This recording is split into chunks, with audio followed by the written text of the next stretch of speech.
votre présence, tellement honoré de votre présence qu'on souhaiterait en avoir un souvenir immortel. Et pour ce faire, nous allons prendre les présences.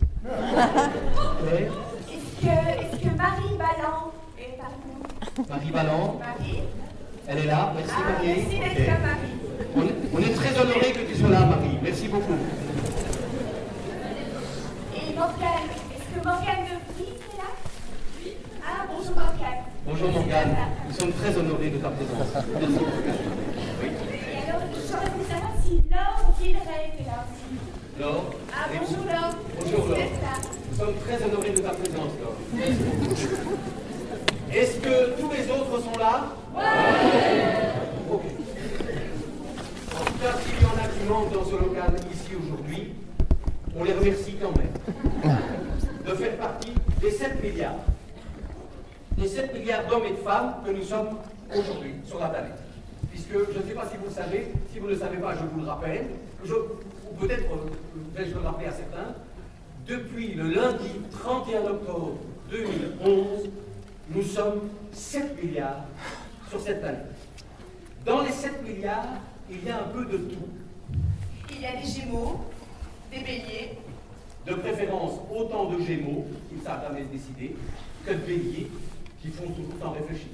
Question d'équilibre du monde. Hein? Il y a des Sagittaires aussi. Des Sages, des Agités.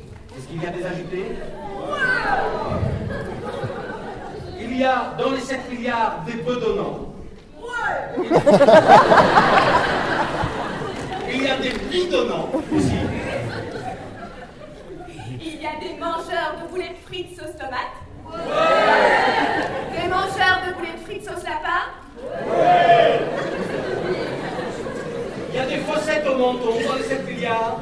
Il y a des mentons en galoche, des sauces blondes, enfin, des baies, des porteurs de lunettes. Il y a des catholiques pratiquants, des catholiques pratiquants en sport. Dans les 7 milliards, il y a des ronfleurs, il y a des siffleurs. De préférence, là aussi, toujours autant de ronfleurs que de siffleurs. Question d'équilibre du monde. Hein? Madame, votre mari ronfle, vous ne savez pas dormir, vous ne savez pas siffler, vous ne dormirez pas une nuit, 2 nuits, et puis c'est comme ça qu'on a des guerres. Dans les 7 milliards, il y en a qui ont des maisons à double vitrage, il y en a qui n'en ont pas. Levez un peu les mains ici, ceux qui habitent une maison à double vitrage. Et parmi nous, quelles sont les femmes qui crient en faisant l'amour? Là aussi, toujours autant de maisons et de double vitrage que de femmes qui crient en faisant l'amour. Sinon, c'est tout le village ou toute la ville qui ne dort pas. Équilibre du monde. Hein? Il y a ceux qui auront lu Éric Emmanuel Schitt avant de l'emballer pour offrir. Et il y a ceux qui n'auront pas lu Éric Emmanuel Schitt. Il y a ceux qui auront participé à des projets d'ISP, insertion socio-professionnelle, dans les 7 milliards, et qui auront mérité alors leur bol de riz, ou devrais-je dire leur bol de RIS, RIS, revenu d'intégration sociale. Il y a ceux qui créent des politiques d'activation à l'emploi, et il y a ceux qui créent des activations de politique contre l'injustice sociale. Voilà. Dans les 7 milliards, il y en a qui sont entrés dans le social dans les années 70, les années socio-cul. Il y a ceux qui travaillent dans le social dans les années 2000 et qui ont beaucoup de mal à faire ressortir leur cul. Dans les 7 milliards, il y a des employeurs de travailleurs sociaux qui leur demandent des compétences de créativité et de capacité à pouvoir mener des actions innovatrices. Et dans les 7 milliards, il y a les mêmes employeurs de travailleurs sociaux qui ne laissent pas de marge de liberté pour initier de telles actions au sein de leur service. Il y a des usagers qui se sentent usagés de par le poids de l'âge, et il y a des usagers qui se sentent usagés, terriblement usagés de par l'usage et le trop grand usage qu'on fait d'eux. Absolument. Il y a dans les 7 milliards des militants du cul, enfin je veux dire, qui n'arrivent pas à détacher le culturel du socio, ou le socio du culturel, et qui font de la résistance face à leur hiérarchie, face à leurs collègues, et qui disent non, le culturel n'est pas de occupationnel. Non, le culturel n'est pas juste un loisir. Il y a ceux qui disent oui, l'investissement culturel tout au long de la vie est une nécessité sous peine de disqualification sociale, politique et économique de parties significatives de la population. Dans les 7 milliards, il y a ceux qui pensent qu'on crève d'abord de solitude et d'ennui avant de crever de faim. Que oui, l'exclusion culturelle est parfois pire que l'exclusion économique, car elle touche au plus profond de l'être. Ne rien être, n'avoir aucune identité, n'appartenir à aucune communauté, et parfois pire vis-à-vis de soi et des autres que de ne rien posséder. Il y en a qui pensent que la culture n'est ni un luxe, ni une cerise sur le gâteau. Dans les 7 milliards, il y en a qui aiment le festif. Il y en a qui aiment l'art. Il y en a qui trouvent qu'un peu de l'art chez eux, ça ce serait vraiment festif. Il y en a qui mettent du festif dans l'art. Il y en a qui mettent de l'art dans du festif.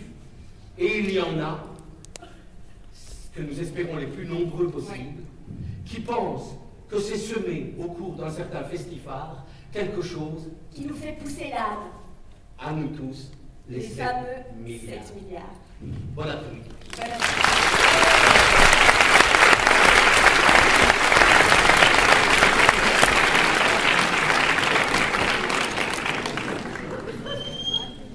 Bonjour. Dans ce festifard, nous sommes partis d'un constat.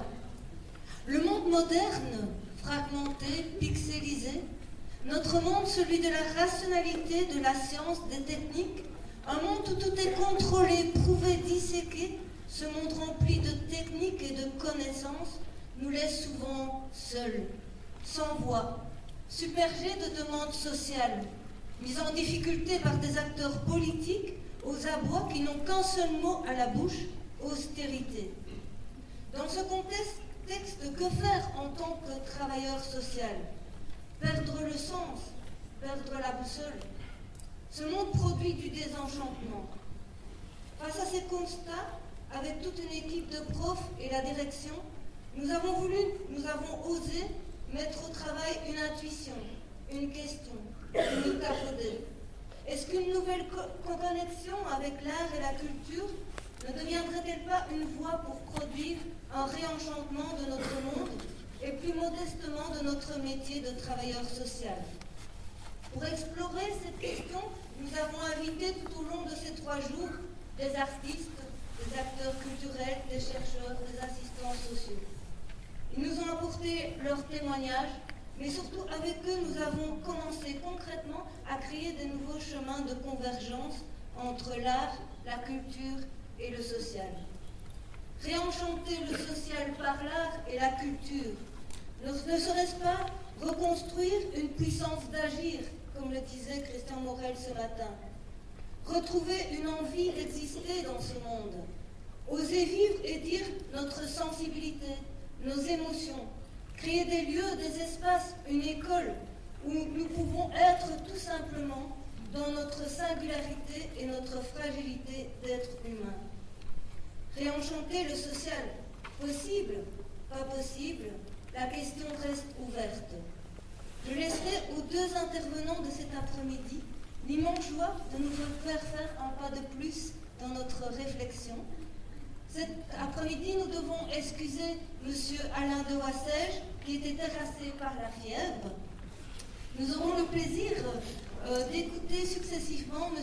Jean Demanque et M. Gérard Creux. Je les remercie par avance pour leur intervention. Je vous souhaite aussi une bonne après-midi.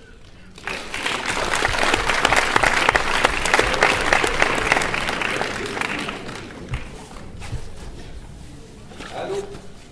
Allô? Oui, allô? Article 27, bonjour. Oui, bonjour monsieur.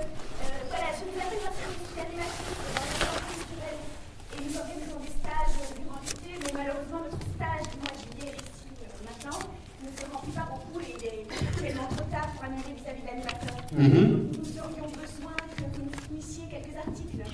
Quelques articles à 27? Oui, il n'y a pas de problème. Je peux tout à fait vous fournir des articles à 27. C'est formidable, j'ai pas mal de collègues qui ont déjà fait appel à vous. Vous êtes fort connus dans les centres culturels, Oui. un peu partout aussi d'ailleurs. Oui, c'est ce qu'on me dit, oui. Donc concrètement, nous avons besoin d'une bonne dizaine d'artistes. Une bonne bonne dizaine d'articles à 27, pas de problème. Madame, je peux vous fournir ça, oui. Ah, c'est formidable. Alors, voilà, c'est un stage d'appropriation. Oui. Donc, je suppose que je vous fais confiance, hein, vous sélectionnez les articles de votre choix. Ah oui, mais pour ça, il n'y a pas de problème, vous savez. Les articles à 27, ils font n'importe quel stage. Hein, oui. Vous me dites que c'est un stage d'improvisation, quelque part, ça tombe bien. Hein. Quand on réfléchit, les articles à 27, ils improvisent toujours un peu. Hein. Chaque jour est improvisé chez eux. Hein. Voilà. Dites, madame, et il vous les faut dans quelle tenue, vos articles à 27? Ah ben, l'animateur souhaitait une tenue souple et décontractée, genre un training, quoi. Un training? Oh, il n'y a pas de problème, ça, ils sont parés. Hein. Ah. Bah oui, je dirais même, la plupart ne mettent que ça. Hein. C'est comme s'ils étaient déjà prêts pour votre stage. D'accord. Et pour le paiement? Pour le paiement, je vous envoie la facture, hein, madame. D'accord, et ils sont à combien? À 27, hein. Comme c'est indiqué, hein, madame. Tous nos articles à 27 sont à 27. Ah oui, quand Voilà. même. Ça va? Quand même. Ah ben écoutez, madame, si vous deviez payer ça en chèque service, ça vous coûterait un os, hein. Oui, c'est vrai, c'est vrai. Voilà. Il y a donc j'attends vos articles à 27 dès demain matin, alors. Ah oui, dès demain matin. Ah oui, c'est vrai, j'avais oublié de vous poser la question. Il vous les faut carrément pour demain matin? Oui, ça pose un problème? Oh non, je dis ça, mais en matière d'articles à 27, il y a une grande disponibilité de stock, hein. Ça va? Eh bien, comme convenu alors. Comme convenu alors, voilà. Au revoir, madame. Au revoir, monsieur, je vous remercie. Oui, au revoir. Allô? Article à 27, bonjour. Oui, bonjour, madame. Voilà, je dirige une association qui s'appelle La Bête est en nous. Et nous organisons une exposition pour laquelle on aimerait nous procurer quelques-uns de vos articles à 27. Comment ça? Attendez, vous voulez exposer nos articles à 27? Vous ne croyez pas qu'ils sont déjà suffisamment exposés comme ça sur la scène politico-économico-sociale? Non, madame, vous m'avez mal compris. Ce que je veux dire, c'est qu'avec mon association La Bête est en nous, Oui. on organise une exposition de peinture. Voilà, qui aura pour thème vers une forme de transcendance dans l'immanence chez le hérisson de l'entre-Sambre-et-Meuse. D'accord. Avec comme corollaire la question, une traversée nocturne et aléatoire d'un chemin emprunté par tous ne revêt-elle pas chez le hérisson une certaine forme de sacré? Et donc, en somme, que je vous explique, il y aura des véritables peintures avec du sang de hérisson mort, des toiles qui auront été griffées par des pattes de hérisson certifiées authentiques, et une exposition de paillassons et de sous-vêtements en picot de hérisson, tout à fait authentique, quoi. D'accord, je vois, monsieur. Et en quoi puis-je vous aider? Ah ben, c'est-à-dire que pour le vernissage de l'exposition, comme c'est un peu particulier, on aurait voulu quelques articles à 27 pour... Ah oui, pour faire masse dans votre public, en plus des membres de votre association. C'est ça, voilà. Association où vous êtes? Pardon? Combien êtes-vous dans votre association, monsieur? On est deux. D'accord. Et combien attendez-vous de visiteurs? Combien de visiteurs on attend? Ben, disons que si vous venez, il y aura déjà vous, quoi. Ah, bon, d'accord, je vois. Donc présence massive d'articles à 27 pour le jour où la presse sera là. Voilà, c'est ça. C'est noté, monsieur. Ah ben, merci beaucoup. Vous verrez, ce sera vraiment, dépouillé, tortueux, écorché, à vif, quoi, je dirais. Vous comprenez? Ah oui, je comprends très bien, monsieur. Un petit peu comme les articles à 27, d'ailleurs. Voilà. Et à ce propos-là, y aura-t-il une réception après le vernissage? Une réception après le vernissage? Mais disons qu'on pensait faire quelques akouskis avec des radis, des germes de soja, des verres de lait qui rappellent le hérisson qui va téter au pied des vaches quand elles sont endormies. Donc je vais vous envoyer l'équipe d'articles 27. Attendez, parce que je pense que vous parlez dans la petite boule de votre téléphone, madame. Ah. Et on entend un peu des peu. Peut-être descendez-le légèrement. Est-ce que ça va mieux comme ça? Vous m'entendez bien? Oui, je pense que ça va mieux pour tout le monde. Voilà, donc ce que je voulais vous dire, c'est que je vais vous envoyer l'équipe d'articles 27 qui revient de la réception au Palais Royal. Ah, d'accord. Oui, ils sont allés à la Saint-Philippe et Mathilde avec tous leurs CPS. Avec tous les Et CPS la au Palais réception Royal. au Palais Royal, voyez-vous, la réputation est particulièrement copieuse. Je vais les diriger plutôt vers du light. Ça va faire une collection plus légère comme la vôtre. Ah oui, vous faites aussi de la diététique avec vos articles à 27. Et sur l'éducation permanente. Oui, d'accord. Et vous pensez que vous pourrez m'en mettre combien d'articles à 27? Oh, eh bien, disons une bonne vingtaine. 27 par exemple. 27, d'accord, ça va. Et donc c'est 27 à 27, hein, c'est bien ça? C'est ça, monsieur, c'est toujours le même prix. D'accord, au revoir madame. Au revoir, monsieur. Oui, merci. Allô? Oui. Allô? Oui, allô? Article à 27, bonjour. Ah, bonjour. Claire. Oui, l'assistante de casting des Frères Dardenne. Ah oui, bonjour Claire, oui. Vous allez bien? Oui, très bien, très bien. Voilà pourquoi je vous appelle. Comme d'habitude, pour la figuration, je vais vous expliquer par le début, nous allons tourner un film intitulé Au gré de ma fantaisie. Au gré de ma fantaisie, oui. Oui, et comme d'habitude, Luc et Jean-Pierre ont retiré une bonne centaine d'articles à 27 pour la figuration. Une centaine d'articles à 27 pour les Frères Dardenne. Oui, pas de problème, je peux vous mettre ça. Hein. Oui. Enfin, ceci dit, Claire, la figuration, elle est à 50 maintenant. Ah bon? Enfin, allez, je vous les laisse à 27. Venant moi-même d'Ardennes, aimant beaucoup les spécialités d'Ardennes, ce sera ma solidarité vis-à-vis des frères. Ah, c'est gentil, merci beaucoup. Ça va? Oui, à propos, ils viennent habillés tels qu'ils sont, je suppose. Hein, Oui, comme d'habitude, c'est un film social, quoi. Oui, donc film social. Ils restent habillés comme ils sont. D'accord, ça va. Eh ben, je vous envoie ça. Au revoir, madame. Au revoir, monsieur, merci beaucoup. Oui, au revoir. Ça va, vous tenez le coup? Encore un? Encore un? Bon. Allô? Oui, bonjour madame, désolé de déranger, je suis l'attaché de presse du ministre de l'Intégration sociale. Bonjour monsieur. Voilà, le ministre va organiser une sorte de petit forum socialo-social. Oui. D'une cinquantaine de minutes, hein, le ministre n'a pas beaucoup de temps. Qui serait, si vous voulez, les sortes de prémices d'un préambule de préassise du social. Vous voyez ce que je veux dire? Je vois, oui. Voilà. Alors, je cherche un panel d'intervenants. J'ai déjà réussi à débaucher Gérard Creux, Jean Demeure. Alors, j'ai quelques assistants sociaux, mais vraiment bien typés, ça je suis très content. Des psychologues encore plus typés. J'ai des éducateurs, des éducatrices. Ah, j'ai un prêtre ouvrier. J'ai réussi à trouver un philosophe engagé et quelques supporters de Jean-Luc Mélenchon. Mais alors, j'aurais voulu, si c'était possible, avoir un petit panier garni d'articles à 27. Vous avez pas noté? Oui, je vous écoute. Voilà. Alors, pour le panier garni d'articles à 27, attendez, qu'est-ce que le ministre m'a dit? Ah oui, voilà. On aimerait avoir un émargent du RIS, revenu d'intégration sociale, Oui. une femme battue, mais une vraie. Un ancien alcoolique repenti, Oui. voilà. Et alors, pour corser le tout, j'en ai dit, vous pouvez ajouter dans le panier garni des articles à 27. Ah oui, quelques résidents à l'année d'un camping de Longview. Et un ou deux pensionnaires de centres fermés. Oui, mais écoutez, monsieur, ça, ce ne sont pas des articles à 27. Hein. Oui, mais si c'est plus cher, vous mettez quand même. Voilà. Alors, j'aurais voulu aussi pour mon panier garni d'articles à 27 des filles mères, mais de préférence des filles mères de familles très nombreuses. Hein, ça va?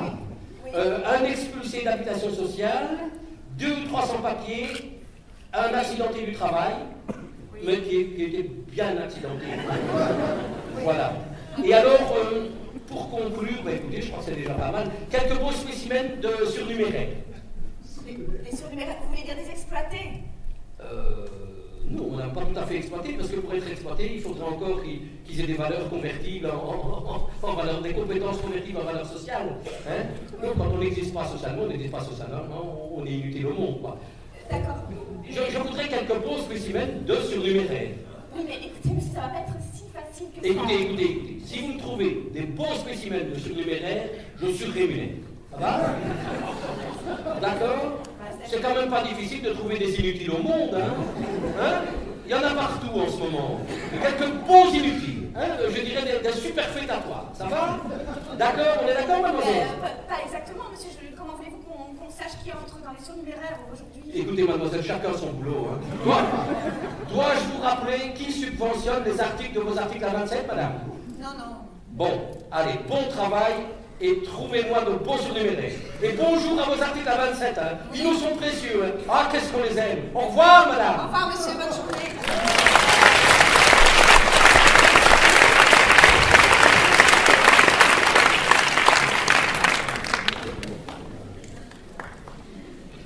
L'avantage avec ça, c'est qu'on oublie le stress qu'on doit être. Dans le monde des travailleurs sociaux, on oppose régulièrement la logique économique à l'humain.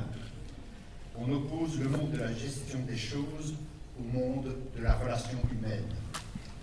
Mais je constate que les gens, lorsqu'ils parlent de cette dichotomie, ont tendance à classer d'un côté la froideur, le contrôle, la science, la raison, et de l'autre côté, la chaleur, la liberté, la relation, l'intuition. Mais cette attitude laisse la raison dans le champ de l'adversaire. Faut-il vraiment jeter le bébé avec l'eau du bain? J'ai voulu vous faire partager une découverte que j'ai faite. Aujourd'hui, nous avons des outils pour démontrer rationnellement les limites d'une certaine rationalité.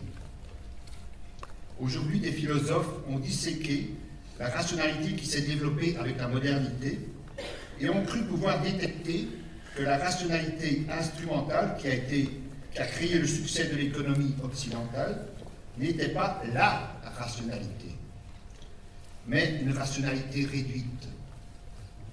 Habermas a même prétendu que si cette rationalité instrumentale s'étendait dans certaines sphères de la société, c'est la transmission des valeurs et donc la civilisation qui serait en cause. Pour présenter les philosophes et les sociologues qui ont travaillé cette question, le festival a invité Jean Demeunk. Jean Demeunk est professeur à l'UCL, il enseigne la sociologie et la philosophie. Jean Demeunk a déjà participé à plusieurs grands événements organisés par l'Institut Cardaigne. Quand je lui ai écrit pour l'inviter, il a dit tout de suite « Avec vous, c'est toujours oui ».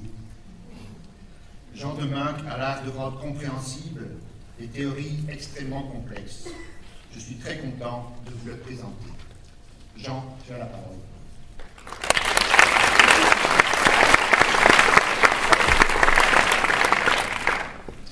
Bien, bonjour à toutes et tous. Effectivement, pour Cardaigne, c'est toujours oui. Pas seulement parce que ce sont des voisins, c'est une bonne raison, mais peut-être aussi à cause de l'esprit Cardaigne. Je pense que Cardaigne occupe et continue d'occuper depuis 90 ans. C'est quand même pas rien. Il faudrait prévenir le ministre des Retraites quand même que désormais il y a des institutions qui travaillent jusqu'à 90 ans. On a bien passé le cap. Depuis 90 ans, Cardaigne se singularise, et depuis le début, des 90 ans aussi, par ce que j'appellerais un certain esprit critique. Et c'était d'abord vrai dans les milieux catholiques, où il est né à l'Institut, mais aussi un certain esprit parfois subversif. Et c'est ça qui fait son importance, je pense, dans le paysage, disons, du secteur social de communauté française et des deux régions bruxelloises et voilà. Alors, j'ai dit oui aussi à cause d'une autre raison. En fait, c'est la vraie raison. C'est le vrai point qui m'intéresse. Cardaigne, j'aime bien, mais il y a autre chose. C'est cette idée du colloque particulièrement judicieuse que la culture est devenue importante dans le travail social. Ce qui, comme l'a dit Paul, ne va pas de soi quand même, parce que le social, a priori, c'est l'économie, c'est l'insertion économique, éventuellement politique, et la culture, c'est du surcroît. C'est en plus. C'est la cerise sur le gâteau quand on a le temps. Bon. Eh bien non. Peut-être qu'aujourd'hui, nous vivons une telle mutation que les questions culturelles deviennent des questions sociales et inversement. Et c'est ça que je voudrais juste suggérer, c'est que ce qu'on appelle la nouvelle question sociale. La nouvelle question sociale. Alors bien sûr, on peut la décliner en termes de nouvelles inégalités dues à la globalisation, nouvelles inégalités dues aux migrations, nouvelles inégalités dues aux transformations du travail. On peut dire tout ça, mais on n'a pas encore dit ce qui nous occupe aujourd'hui, c'est que la nouvelle question sociale, c'est une question culturelle. Qu'il y a une dimension culturelle à poser sur la question sociale. Et je voudrais juste vous rendre attentif à cela. Au fond, c'est quoi les problèmes auxquels on a affaire? On a affaire à des problèmes sociaux d'insertion dans le travail. Mais qu'est-ce que le travail? Dans la société industrielle, c'était pour l'essentiel. Le monde populaire avait affaire pour l'essentiel à un travail manuel. Le monde ouvrier, la part du monde ouvrier dans les années 30, 36, 40 du siècle passé, c'était 45%. 45%. Aujourd'hui, nous avons changé de monde. 70%, 75% des emplois sont dans les services. Dans les services. C'est-à-dire que nous ne sommes plus devant un monde du travail qui tourne autour de l'ouvrier, mais autour de l'employé. Et le monde ouvrier lui-même est réduit à 10-12%. C'est-à-dire le travail manuel. En fait, le travail dans les services, ça signifie, pour l'essentiel comme type de travail, un travail de manipulation des symboles. Il faut jouer avec des codes symboliques, éventuellement extrêmement sophistiqués, et d'autre part, c'est un travail relationnel. Le propre du service, et c'est la majorité du marché de l'emploi, c'est le rapport avec autrui. Ce qui est autre chose que d'avoir un rapport avec une machine. C'était ça la réalité de l'ouvrier, finalement. En revanche, dans le cas du service, vous avez affaire à des autrui. Et des autrui qui sont de plus en plus diversifiés. Et donc, que vous preniez la dimension relationnelle ou la dimension de manipulation des symboles, vous êtes devant un problème culturel. Le problème du travail, aujourd'hui, c'est qu'il a changé de registre. Et cela même dans les usines. Puisque vous savez bien que le rapport avec la matière, y compris dans les usines, est désormais médiatisé par des ordinateurs, est désormais médiatisé par des immenses organisations de services qui font que le contact avec la matière a disparu et que désormais on a affaire à des écrans sur lesquels défilent des symboles et des images. Donc, transformation du travail qui devient un travail à compétence culturelle. Deuxièmement, beaucoup de problèmes sociaux émergent du rapport à la consommation. Ce qui est une nouvelle donne. Les problèmes d'endettement, que vous connaissez bien, qui sont si lourds. Les problèmes de malbouffe, d'obésité. Ce sont des problèmes qui surgissent en fait dans un marché des produits qui est lui-même surculturalisé, qui est esthétisé, qui devient extrêmement attractif parce qu'il manipule et qu'il mélange les codes de la culture mondiale, qu'il les mélange de façon extrêmement attractive. C'est son but, c'est son objectif, et il requiert de celui qui s'y trouve plongé une lucidité particulièrement forte, pour savoir où est exactement le plaisir. Nous parlons pas de bonheur, mais où est exactement le plaisir, où est le déplaisir, pour savoir s'y repérer dans les multiples messages contradictoires que le marché envoie. Et troisièmement, il suffit d'aller à Bruxelles, à Liège, à Charleroi, à Namur, et vous savez qu'on se trouve immédiatement plongé dans un monde multiculturel où les problèmes d'identité, de repérage identitaire sont absolument criants. Il n'y a plus de travail social qui puisse désormais se passer d'une dimension de travail symbolique sur le repérage identitaire et sur aussi les très profonds troubles, très grandes souffrances que peuvent occasionner les grands désordres culturels dans lesquels les gens se trouvent plongés.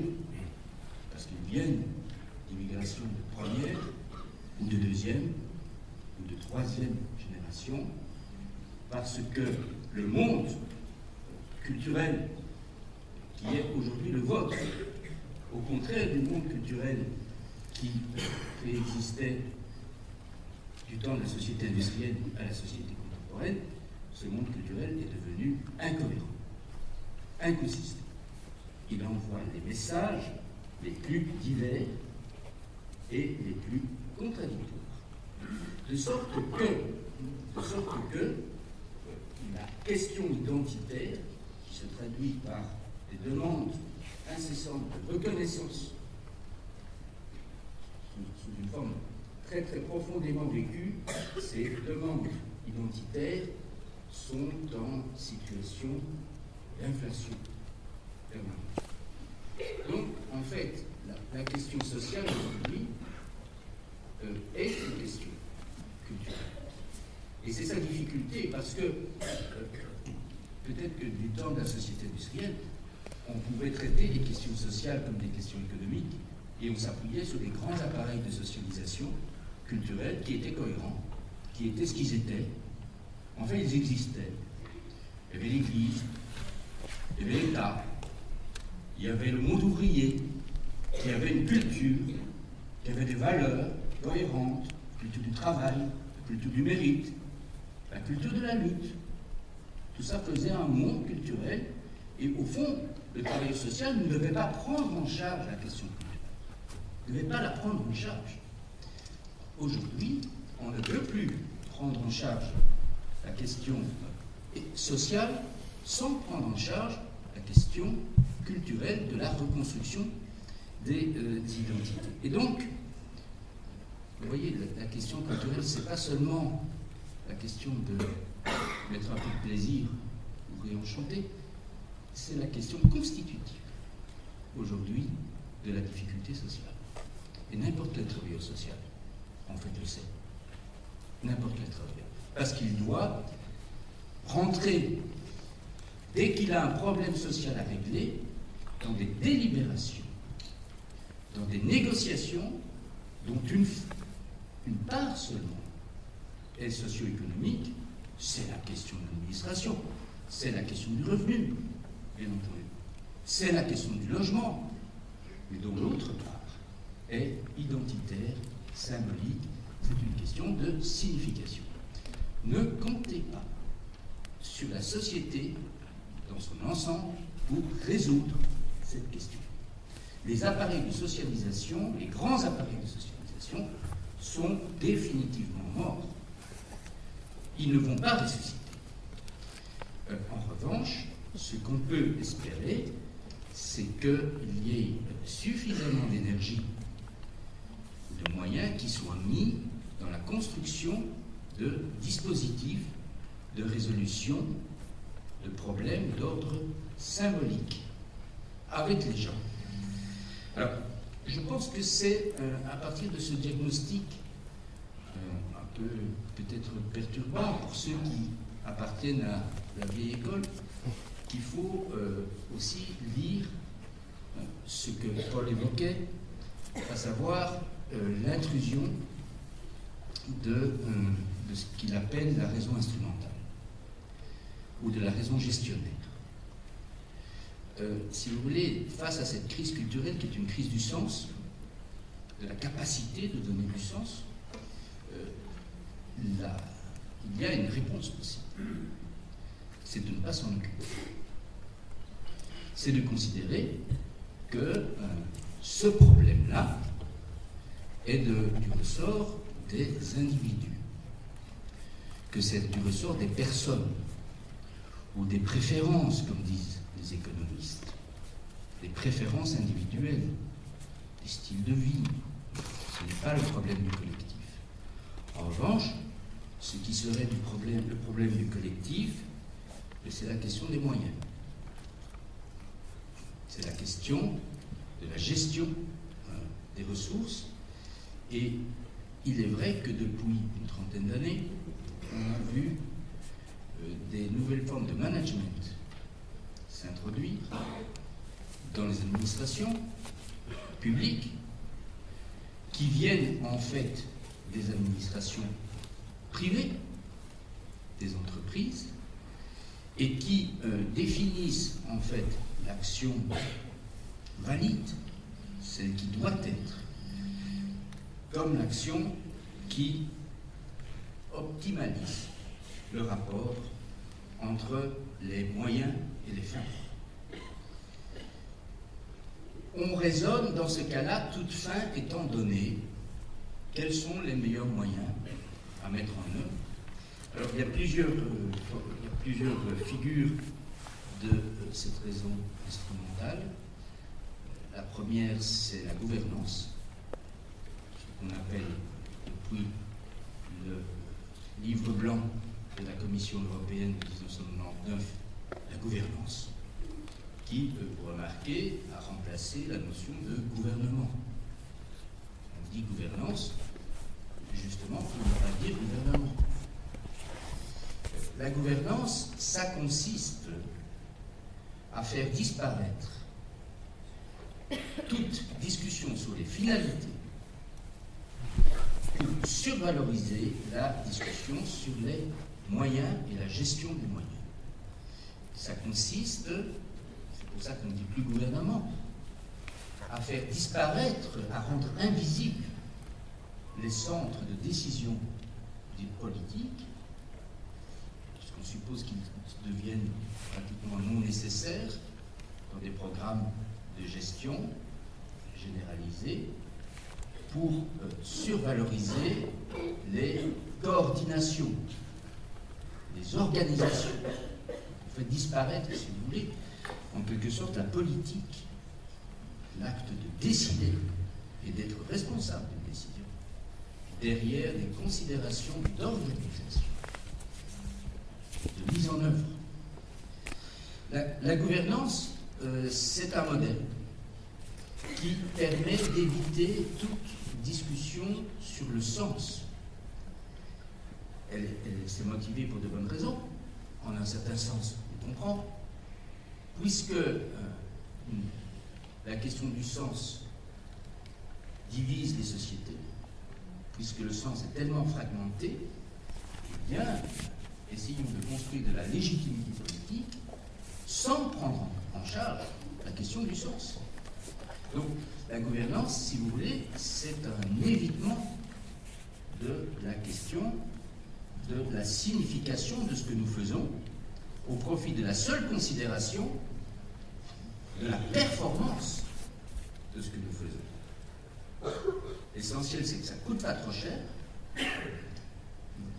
L'essentiel, c'est que la rentabilité soit assurée, quelle que soit la finalité. Et sur les finalités, on peut se mettre d'accord en termes très généraux. Nous sommes tous d'accord, n'est-ce pas, qu'il faut de l'emploi. Nous sommes tous d'accord qu'il faut être plus de chevaux, pour la croissance. Nous sommes tous d'accord qu'on veut la démocratie, le plus possible, et compatible avec l'efficacité. On ne discute plus des valeurs, on est tous d'accord. Et par contre, on va mettre l'accent sur les moyens, et pour mettre l'accent sur les moyens, deuxième acte de la gouvernance, une fois qu'on a éliminé la question des finalités, on va construire des bases de données. Quantifier la réalité, ce qui suppose qu'on mette sur pied un immense appareil de récolte des informations. Vous les connaissez, vous êtes sur le terrain, dans les CPAS, dans les associations multiples. Désormais, il faut remplir des formulaires, il faut dire combien de personnes on a reçu, quel est le taux de réussite, le taux d'échec, tout calculer. Et au fond, il s'agit de constituer d'immenses bases de données qui vont permettre justement le gouvernement, la gouvernance, sans gouvernement, de se déployer dans des systèmes très bureaucratiques. Donc, deux choses. On élimine la discussion sur les finalités et la signification, parce qu'on ne veut pas rentrer dans le débat sur la signification. Et deuxièmement, en revanche, on met d'énormes énergies à constituer des bases de données, quantifier tous les aspects de la réalité, et bien entendu, cela est rendu possible par le déploiement du réseau informatique, qui est l'outil essentiel de la gouvernance. À cette quantification est liée, évidemment, une monétarisation, puisque la monétarisation, comptée en argent, c'est quantifié. Le propre du de la monnaie, c'est que justement, elle permet la quantification. Et donc, la monétarisation est toujours à l'horizon de la quantification, même quand c'est l'État qui organise la gouvernance. Il y a une perspective de monétarisation, et une fois que vous avez monétarisé le réel, vous pouvez reverser le réel dans le marché. Et l'affaire est bouclée. Donc la construction, si vous voulez, d'indicateurs quantitatifs, c'est le premier pas vers une monétarisation qui va conduire à la mercantilisation. C'est le moment où on a construit. Il faut bien comprendre une chose, c'est pas si facile de verser le social dans le marché.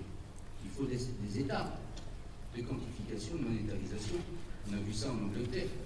Cette génie de Maggie Thatcher, c'est qu'elle a réussi à quantifier notamment l'éducation en créant des indicateurs. Donc on est devant un gouvernement qui est transformé en gouvernance et qui ne répond pas en fait à la crise culturelle qui s'aggrave.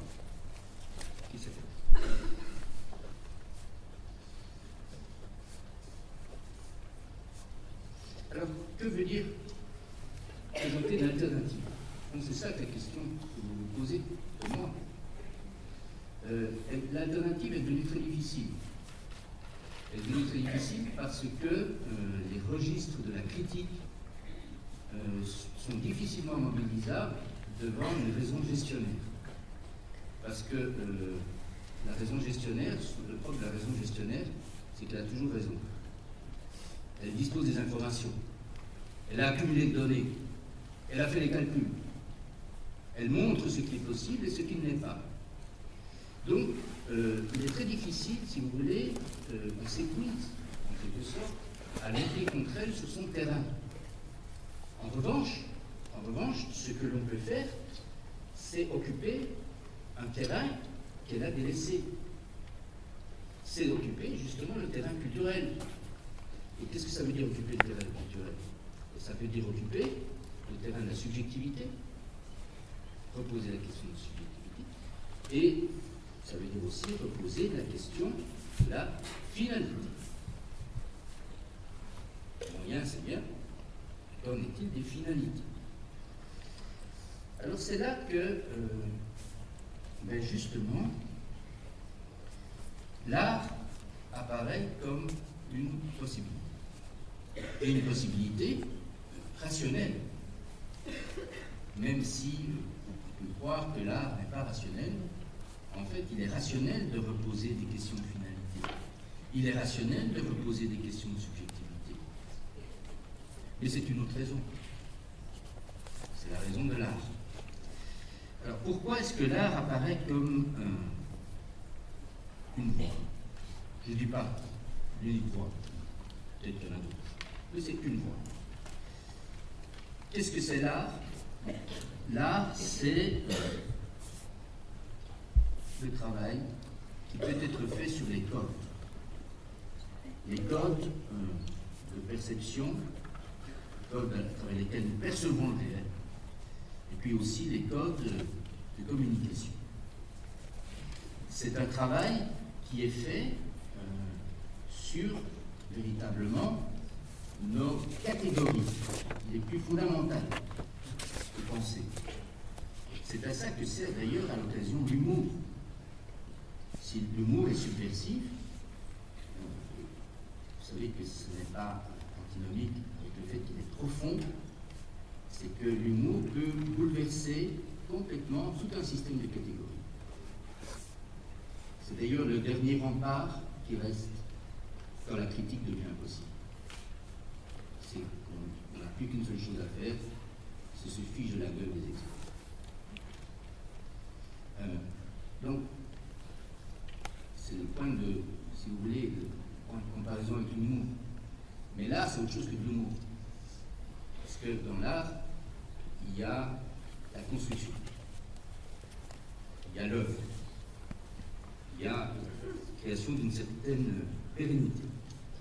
Alors l'art, moderne, parce que nous sommes modernes, est justement un art qui s'est constitué comme un art très souvent critique.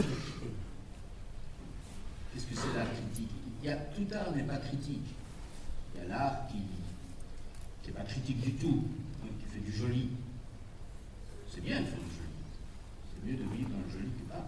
Mais ce n'est pas nécessairement critique. L'ornement, ça peut être de l'art. Mais il y a de l'art critique. Pensez par exemple, Kafka,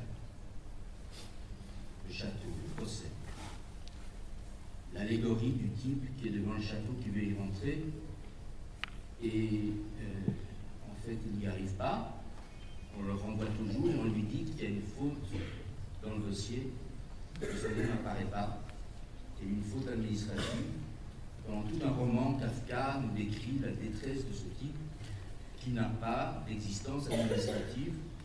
Il y a eu une faute des bureaucrates.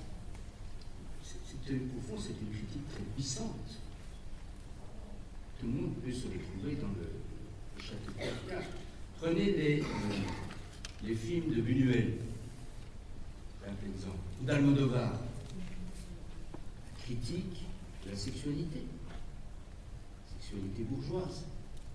C'est beaucoup plus puissant qu'un cours de sexologie. Vous regardez un film de Buñuel, vous avez une vraie critique. En fait, quand on remonte dans l'histoire culturelle, on s'aperçoit que la majorité des thèmes critiques du capitalisme, la critique de la raison instrumentale, la critique de la machine, la critique de la réification, la critique de l'aliénation, tout ça a été anticipé par les romantiques. Ce sont les poètes romantiques qui ont les premiers articulé, en quelque sorte, ces thèmes. Par exemple, il y a ce conte extraordinaire d'Hoffmann, d'un homme qui fabrique une poupée, c'est l'origine de l'apprenti sorcier, il fabrique une poupée, et puis la poupée se met un livre, puis commence à la persécuter. Persécuté par des objets. C'est exactement la critique que vont faire beaucoup de sociologues après, avec d'autres mots, mais de manière moins figurée, de la réification. Nous construisons un monde qui nous réifie. Nous sommes transformés en objets par des objets que nous fabriquons. Donc, en fait, l'art est non seulement un travail sur les codes, mais c'est un travail critique sur la société. Alors je pense que ce qui est important, donc, c'est de retrouver, en quelque sorte, face à la crise culturelle que nous vivons, au fond, cet élan originel. On peut dire même que, au fond, si on y réfléchit, il y a trois figures de l'homme émancipé qui ont été promues par la modernité. Vous allez les reconnaître. La première figure, c'est le citoyen, dans l'ordre politique. Nous devons être citoyens. La deuxième figure, c'était la figure du propriétaire. Le propriétaire est un homme émancipé, il domine sa propriété, et le propriétaire, c'est souvent dans l'ordre économique transformé en entrepreneur. Une figure très valorisée. Et puis il y a une troisième figure de la liberté. C'est l'artiste. Grande invention des sociétés modernes. Grande invention de la rationalité moderne. À côté de la liberté politique, dans l'ordre de la cité, dans l'ordre du gouvernement, les droits d'élire les représentants, à côté de la liberté économique, le propriétaire, celui qui dispose des choses nécessaires à sa survie, il y a la figure de l'artiste, que ne connaissaient pas les sociétés européennes. Le Moyen-Âge ne connaît pas l'artiste, il connaît que les artisans. La figure de l'artiste est une invention du XIXe siècle. Et ça reste la forme utopique la plus puissante de la liberté. quand nous voulons nous représenter ce que c'est un homme libre, fondamentalement, pense à Picasso. Pense à Picasso qui allait d'une créativité, d'une singularité totale. Donc il y a une puissance, si vous voulez, attractive, émancipatrice de l'art, qui est tout à fait consubstantielle au développement de la société. Être un artiste, c'est être, alors je l'ai entendu tout à l'heure, c'est être singulier. C'est le propre des artistes, justement. C'est de s'être construit, la notion d'art, en modernité, s'est construite autour de la notion de singularité. Depuis le romantisme, depuis que les types, les jeunes bourgeois du 19e siècle, les jeunes aristocrates aussi, quittaient leur famille, se convertissaient à l'art et menaient une vie de bâton de chaise. Vous allez voir dans les guinguettes, ils menaient la vie de bohème, assumer une vie de pauvre, comme Baudelaire, comme Verlaine, comme oui, complètement ivre. Au fond, il y a, si vous voulez, un appel à la singularité absolue dans la construction moderne de l'idée d'artiste. Mais, c'est ça l'intérêt. Plus on est artiste, moins on y croit. C'est ça qui est intéressant. C'est que plus on est artiste, quand on est dans le travail de l'artiste, plus on est confronté à une matière, des couleurs, des sons, des mots, des résistances du monde, en quelque sorte, que l'on voudrait façonner, sur lequel on voudrait projeter notre singularité, ce que nous voulons dire, comme on dit couramment. Plus on prend compte, en quelque sorte, le fait qu'il y a une limite dans la matière, et plus on rencontre aussi le problème du regard d'autrui. Parce qu'il n'y a pas d'art, les comédiens savent ça, sans public, sans le trac d'être devant l'autre. On ne peut pas être libre sans, d'une certaine façon, recevoir l'approbation de l'autre, ou l'attention de l'autre. Et donc, autrui est toujours de l'art, virtuellement, éventuellement. Même quand, comme dans les camps de concentration, le dernier acte de résistance consiste à dessiner ce qu'on vit, ce qu'on a pu constater. Même dans ces cas-là, le dessin n'est montré à personne. Au fond, c'est un dessin pour quelqu'un. Et donc, si vous voulez, l'expérience de l'art, c'est l'expérience d'une singularité qui cherche à s'affirmer, mais dans la résistance du monde, de la matière, des couleurs, des sons, mais aussi devant autrui et avec autrui. Et c'est, je pense, ce qu'il y a de passionnant, c'est que, au fond, une expérience artistique poussée suffisamment loin, c'est une expérience sociale. Ce n'est pas du tout, comme on le représente à l'occasion, un repli sur l'individu. Et puis, dernier point, non des moindres dans la situation actuelle, l'art, c'est peut-être la seule promesse que nous ayons d'élaborer un autre rapport au plaisir. Parce que le propre du consumérisme, et aujourd'hui, il est certain que le système capitaliste se justifie à travers le consumérisme. C'est la promesse consumériste qui aujourd'hui pousse les peuples, non seulement chez nous, mais à l'extérieur, en Afrique, en Asie, en Amérique latine, à baisser les armes devant le capitalisme. La promesse d'avoir accès à des marchés de consommation suffisants, la promesse aussi d'avoir accès à une société prospère. Le problème du consumérisme, c'est qu'il propose un répertoire extrêmement atrophié, pauvre, en plaisir possible.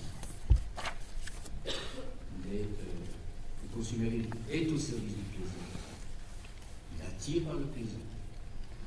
Il construit un monde hédoniste, mais c'est un monde hédoniste dont le répertoire est extrêmement restreint, voire contradictoire.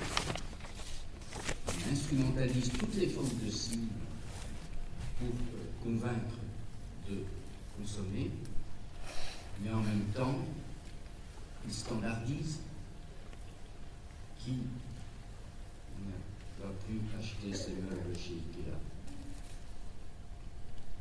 qui ne va plus, quand il va entrer dans une goguette, ne va plus chez McDonald's. Pas seulement ici. McDonald's doit assimiler. Sur la planète tout entière. On est devant un système de production du plaisir de masse qui est un appauvrissement et une homogénéisation extraordinaire, une standardisation de nos plaisirs, l'abolition de nos singularités. C'est très difficile de résister à ça, d'autant que ce marché est esthétisé. Il suffit d'aller à l'Esplanade, n'importe quelle parfumerie, vous verrez que le marché est devenu très esthétique. Il n'y a qu'une seule résistance possible, c'est de se battre sur le terrain culturel et de parvenir à réinventer un nouveau rapport au plaisir. Freud disait que, finalement, quand on a fait une psychanalyse et qu'on est guéri, qu'est-ce qu'on fait? Et Freud disait, on subit, on fait de l'art. On fait de l'art. C'est la seule possibilité. Et donc, je pense que l'art, aujourd'hui, devient ce... 5 minutes, merci.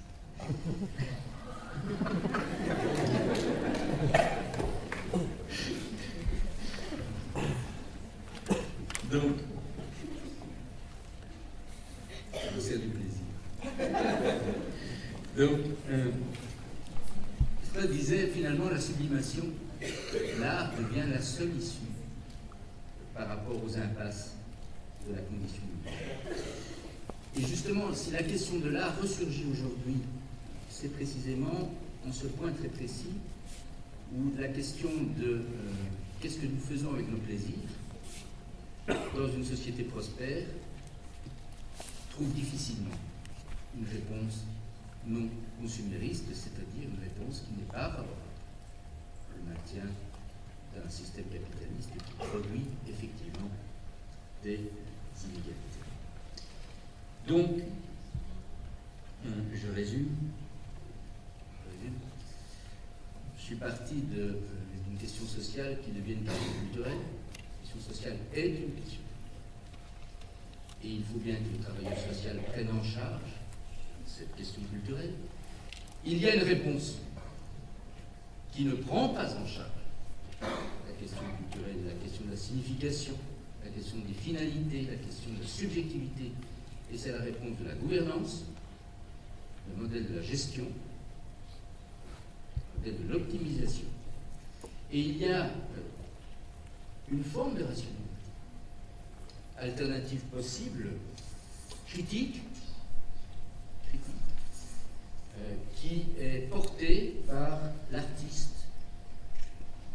Une des sources de la liberté pour nous, les modernes. Et cet artiste peut être défini comme lancé dans une quête de singularité, rencontrant dans cette quête l'indispensable nécessité de s'appuyer sur des matières qui le déterminent et de s'appuyer sur autrui, et qui surtout est engagé dans une quête de ce que j'appellerais un autre plaisir. Et peut-être que c'est la réussite de ce colloque, Béatrice, c'est de nous avoir donné un petit goût approximatif, ébauché, esquissé de ce que pourrait être un autre plaisir. Voilà, je termine. Merci beaucoup.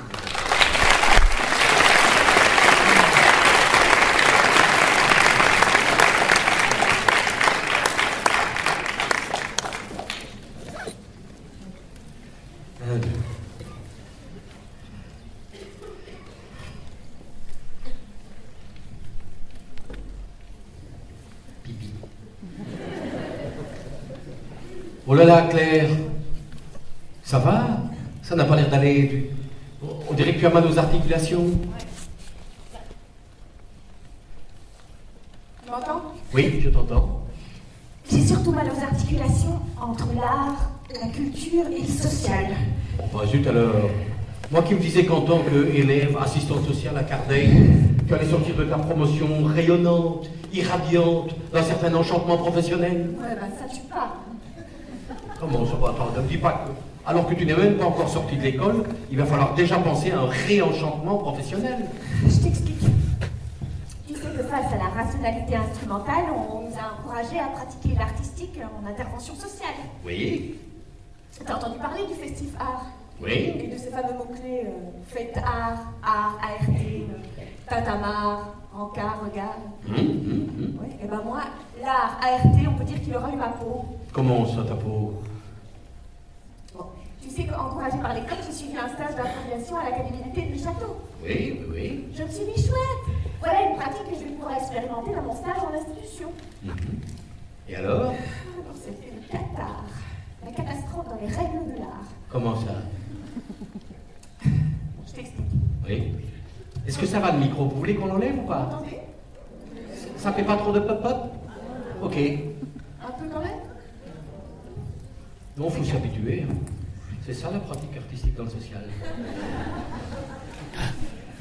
Faut aussi savoir parler dans un micro, avoir le micro adapté, pousser, repousser, gauche, droite, haut, bas. Ok, on verra. Oui, Claire, je t'écoute, excuse-moi. Je t'explique. Et donc, dans ton stage, quoi? On a dû faire un exercice. Alors, je t'explique. Hein. Tout le monde était en cercle. Oui. Ok? Donc, tout le monde est en cercle. Oui. On a les pieds solidement ancrés au sol. Vision panoramique du groupe. Conscient de son voisin de gauche et de son voisin de droite. On va chercher un mot derrière soi que l'on va offrir au groupe. D'accord. En ouvrant bien la main au centre et en lançant le mot à haute et intelligible voix. D'accord. Ok? Mon voisin de droite répond à mon mot par un autre mot qui a un rapport de sens avec le mien. Tu me suis? Donc, par exemple, je lance forêt. Oui. Mon voisin de droite répond à mon mot par arbre. Puis Oui. le suivant, résine, puis ville, puis destin, etc. Tu comprends? Attends, je vais t'expliquer. Les trois premières rangées ici, vous jouez avec nous. Ok? Donc, viens avec moi. Tu prends ta place dans le groupe. Oui. Tu oses, tu t'affirmes, tu prends confiance en toi. Mhm. Ok? Mhm. Tu es attentif aux autres et à toi-même. Oui. Alors, je vais jouer avec vous, d'accord? On commence avec vous. Donc, je lance un mot. Je lance par exemple école. Vous répondez à mon mot par un mot qui a un rapport de sens avec le mien. Professeur. Plus fort. Récré. Récré. Récré. Vous vous dites? Devoir. Devoir. Devoir. Et devoir. Oui. Temps. Temps. Qu'est-ce que vous répondez Ne à temps? réfléchissez pas, la première chose qui vous plaît. Pénible. Midi. Oui. Midi. Récréation. Oui. Jeu. Écolier. Écolier. Surveillant. Pion. Prof. Cours. Élève. Direction. Toi, les franges. Bureau. Stylo. D'accord. D'accord, parfait, merci beaucoup. Donc voilà, tu vois, avec un rythme un petit peu plus soutenu, les usagers commencent à perdre toute leur construction cérébrale. Ils s'évadent, ils s'échappent du quotidien, tu vois. S'inventent. Ils créent des univers, ils inventent, c'est merveilleux. Ah bah dis, mais ça m'a l'air d'être un très chouette exercice. Et quoi, tu l'as pratiqué dans ton institution? Oui. Bah alors, attends, j'imagine que les usagers ont dû s'abandonner, vers une échappée belle générale ou quoi? Oui, c'est moi qui l'ai échappé belle. Comment ça? Voilà comment ça s'est passé. Premier mot, chômage, contrôle, ODEM, syndicat, vendu, acheté, nul, zéro, gros zéro, analphabète, bête, parquet, logement social, délabré, physique, délabré aussi, misère, noir, néant, connerie, vie, stop, suicide. Ok, Jean-Pierre, c'est à toi. Vas-y, Jean-Pierre, ce qui vient à l'esprit. Suicide. On se suicide toujours trop tard. Ah merde. Oh, bah, ma pauvre. Ah oui, donc c'est pas vraiment un succès l'artistique en pratique. Enfin, eux, ils ont dit que ça leur avait fait un bien fou. Mon directeur a moyennement apprécié. Et moi, j'ai dû suivre un stage de shiatsu pour apprendre à me calmer. Ah oui. Et toi? Oh, bah, moi ça va. Ça fait quelques années que j'initie mon institution à la pratique de l'art. Hein? Oui. Et tu fais quoi, par exemple? Oh, essentiellement, je les laisse faire. Moi, je dis, je suis assistant social, je ne suis pas un censeur, je ne suis pas un artiste. Je suis là pour susciter des pépites de créativité chez chacun d'entre vous. Mais il faut que d'abord, ça parte de vous. Par exemple, à Noël, j'ai dit, bah tiens, proposez-moi quelque chose qui a un rapport avec Noël. Mais il faut que ça vienne de vous. Ils m'ont proposé de lire quelques extraits de contes de Noël. Ah, bien. Un peu classique, hein, mais je sais parce que ça vient d'eux. Ah, ça, pour venir d'eux, ça vient d'eux, oui. Tu veux que je te montre? Ah, bah c'est très simple. Le premier gars de mon institution est arrivé sur la scène en interprétant effectivement quelques extraits de contes de Noël.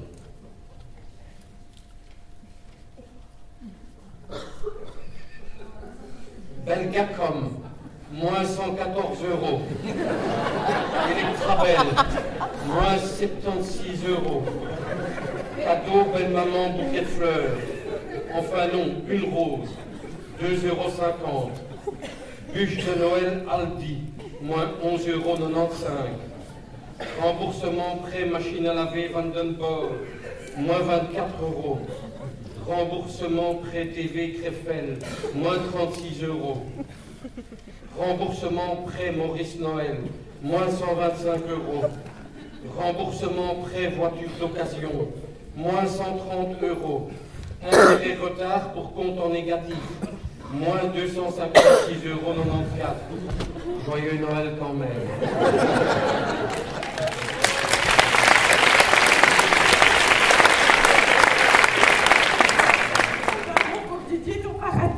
Ah, ça, ils m'ont pas raté, non. Mais ça venait d'eux. Et puis, on les cœurs. Tu sais ce qu'on dit, hein? Donc quoi? Un peu d'art dans le social, et ça ne sent pas le sapin. Même si parfois il y a des épines, même si parfois on a les boules, un peu d'art dans le bazar, et c'est Noël tous les jours.